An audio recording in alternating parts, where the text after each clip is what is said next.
প্রতিবন্ধী magic coin. Magic coin একটা magic কয়েনের সম্বন্ধে আপনাদের সঙ্গে ডিসকাশন করব। ম্যাজিক কয়েনটার শর্ত হলো আজকে প্রথম দিনে 1 টাকা, দ্বিতীয় দিনে এটা অটোমেটিক্যালি 2 টাকা, তৃতীয় দিনে 4 টাকা, এরকম করে আমরা এটা ম্যাজিক কয়েনটা বাড়তে থাকে। এটা 30 দিন। এর কয়েনের রেশিওটা আপনারা জাস্ট একটা ইমাজিন করুন। আমরা আমাদের গোল অ্যাচিভেবল হয় না বলে আমরা সবসময়, but believe this magic coin, goal is achievable. যেমন আজকে আপনি যে 1 টাকা নিয়ে সঞ্চয় একটা রাখলেন, সেটা আপনাকে এই বিলিভ সিস্টেমটা রাখতে হবে, এটা কালকে 2 টাকা হবে, পরশু দিন 4 টাকা হবে, তারপরের দিন 8 টাকা হবে, তারপরের দিন 16 টাকা হবে। এরকম করে এরকম করে আপনি হয়তো প্রথম 17 দিন কিছুই দেখতে পাচ্ছেন না, এই টাকাটা কখনোই লাখ টাকায় দাঁড়াচ্ছে না, কিন্তু পরবর্তী 18 দিনের মাথায় এটা 1,31,000 টাকা দাঁড়িয়ে যাচ্ছে। এটা আপনারা যদি পরে কখনো পরবর্তীকালে আমার সঙ্গে যোগাযোগ করেন, আমি ক্যালকুলেশনটা দেখিয়ে দিতে পারবো। এটা 25 দিনের মাথায় 1,67,00,000 টাকা দাঁড়াচ্ছে। আর ঠিক নেক্সট 5 ডেজে এটা 53,68,00,000 টাকা দাঁড়িয়ে যায়। এটা ম্যাজিক কয়েনের ফর্মুলা। এই ফর্মুলাটা শুনুন, আমরা প্রত্যেকেই কিছু না কিছু বিলিভ সিস্টেমটাকে যদি স্ট্রং করতে পারি, আমাদের গোল অ্যাচিভেবল হবে। কারণ আমরা সবসময় কী করি, ছোটোবেলার থেকে শুনেছি এটা হবে না, ওটা হবে না, এটা করো না, ওটা করো না। এই করোনা না না শুনতে শুনতে আমাদের জীবনটা নেগেটিভে ভরে গেছে। অতএব বন্ধুগণ, আমি আশা করি জীবন থেকে যত নেগেটিভিটি আপনি বের করতে পারবেন, আর পজিটিভিটিকে নিজের ভেতরে করুন, মাইন্ডটাকে রিসাফল করুন। প্রতিদিন প্রতিদিন যদি একটু একটু করেও মানে বেবি স্টেপস হিসাবে এগিয়ে যান, দেখবেন একটা দিন আপনি যে লক্ষ্যটা নিয়ে আছেন সেই লক্ষ্যটা ঠিক পৌঁছে যাবে। কারণ বহু লোক আজকে দেখুন, সমস্যা প্রত্যেকেরই আছে কম বেশি, এই সমস্যার মধ্যেই আমাদের বেঁচে থাকতে হবে, সমস্যার বাইরে আমরা কেউ যেতে পারবো না, সমস্যাটা থাকবে।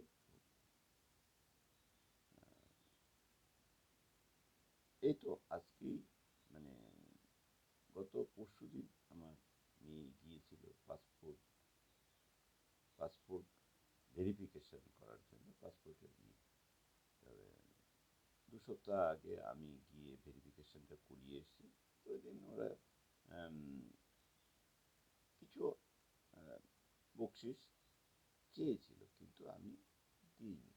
তাই বলে তারা কিন্তু আমার এটা আটকে রাখেনি, ওরা ঠিক দিয়ে দিয়েছে। গতকালকে পাসপোর্ট অফিস থেকে মেসেজ আসে যে এটা ডিসপাস হয়ে গেছে।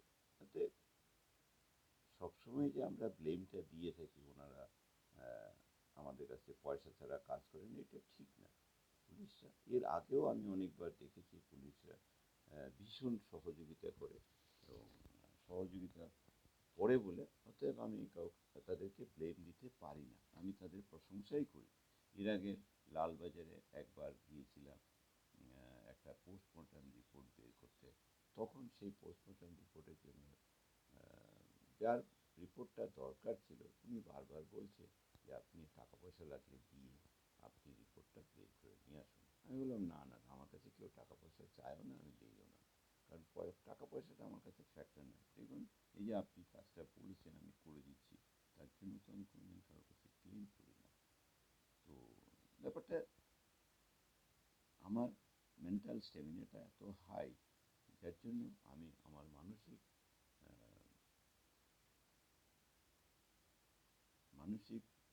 পজিটিভিটি দিয়ে আমি কাজটা বের করতে পারি। সেটা হয়ে গেল ঠিক 15 দিনের মাথায় 9 তারিখ গিয়েছিলাম, ঠিক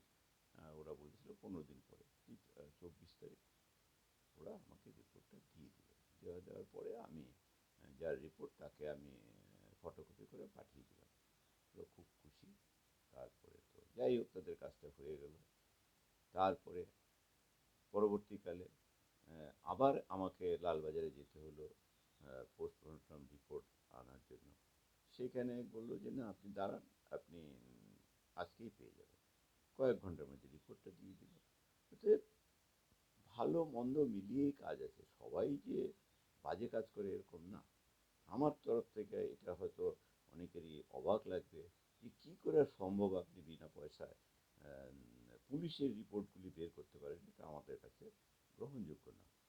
এটা নাও হতে পারে, কিন্তু আমি আহ, ওই পুলিশদের অনেকে প্রতিজন, এক ভদ্রলোক থাকে নুনাপুকুরে, গিয়েছিলাম, ওখানে বললাম যে হ্যাঁ, এত লোক উত্তক্ত করছে কিন্তু আমার সঙ্গে খুব স্বাভাবিক ভালো ব্যবহার করছে।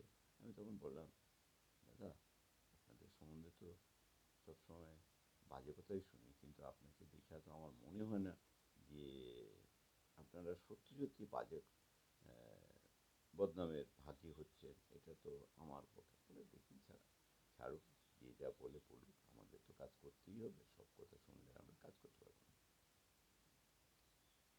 ঠিক আছে, আপনি এটা ওই পোস্টমর্টম রিপোর্টের জন্যই গিয়েছিলাম, যে তা না, ওনার বললো যে না, লালবাজারে যান, লালবাজার থেকে পেয়ে যাবেন। সত্যি সত্যি আমি পেয়ে গেলাম।